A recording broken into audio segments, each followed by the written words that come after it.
Assalamualaikum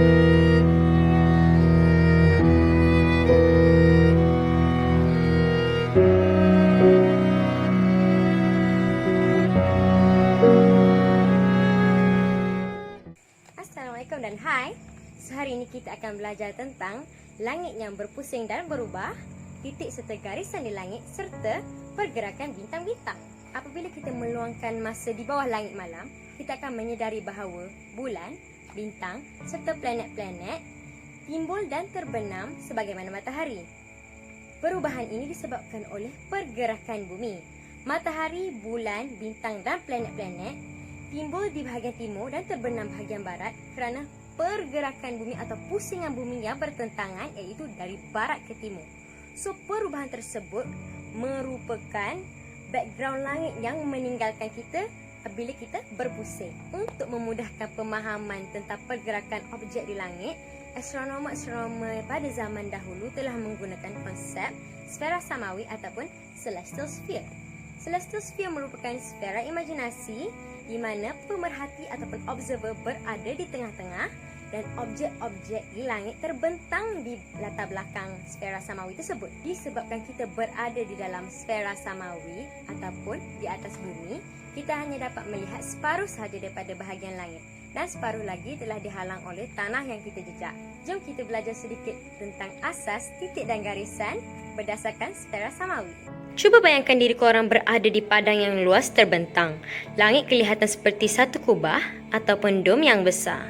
Garisan antara langit dengan bumi dipanggil ufuk ataupun horizon. Titik berada tegak di atas kepala dipanggil zenith.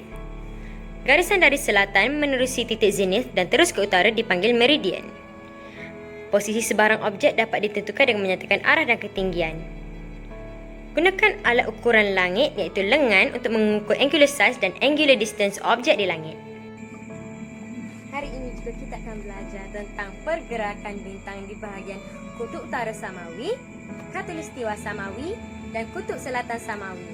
Sekiranya kita tengok dari luar, bintang-bintang kelihatan berpusing di sekeliling kutub-kutub samawi. Okey, seperti ini. Kutub utara samawi dan di bawah kutub selatan samawi. Di kutub utara samawi, bintang Polaris merupakan bintang penanda, dan di hemisfera utara, bintang-bintang yang berada berdekatan dengan kutub utara samawi dipanggil sebagai bintang circumpolar, dan bintang ini sentiasa berada di atas ufuk.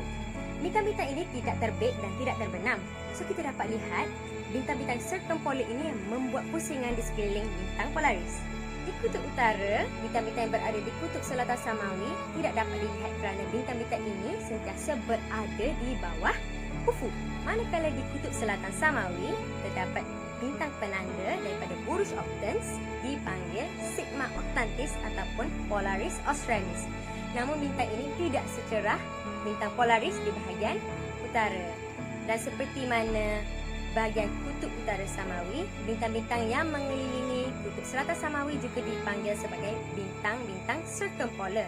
Dan bintang-bintang ini mengelilingi kutub selatan samawi pada arah jam. Bintang-bintang yang berada di kutub utara samawi tidak dapat dilihat oleh pemerhati yang berada di kutub selatan.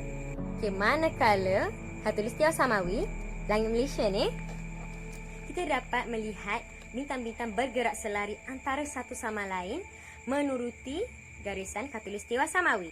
Kutub utara samawi dan kutub selatan samawi, kalau saya pusing macam ni, ia berada berdekatan dengan ufuk. So, ni langit yang kita tengok, pergerakan bintang-bintang.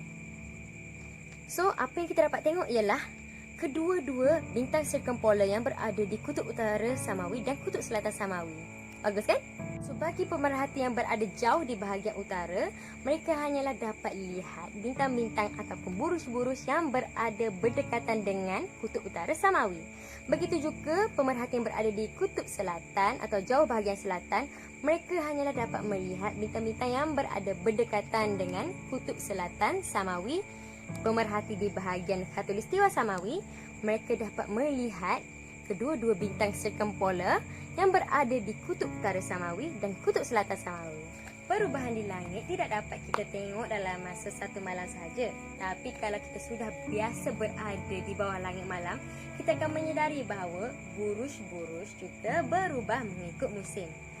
Contohnya, Buruj Orion yang mendominasi langit malam pada bulan Februari berada jauh di barat setelah matahari terbenam di bulan April. Buruj di waktu malam berubah kerana orbit bumi di sekeliling matahari. Maka posisi bumi di sekeliling matahari menentukan buruj-buruj yang kita dapat lihat di waktu malam. So that's all for tonight. I hope you guys learned something from this video. So hari ini kita telah belajar tentang langit yang berpusing dan berubah, garisan dan titik di langit, serta pergerakan bintang-bintang. So I see you guys next time. Here's God.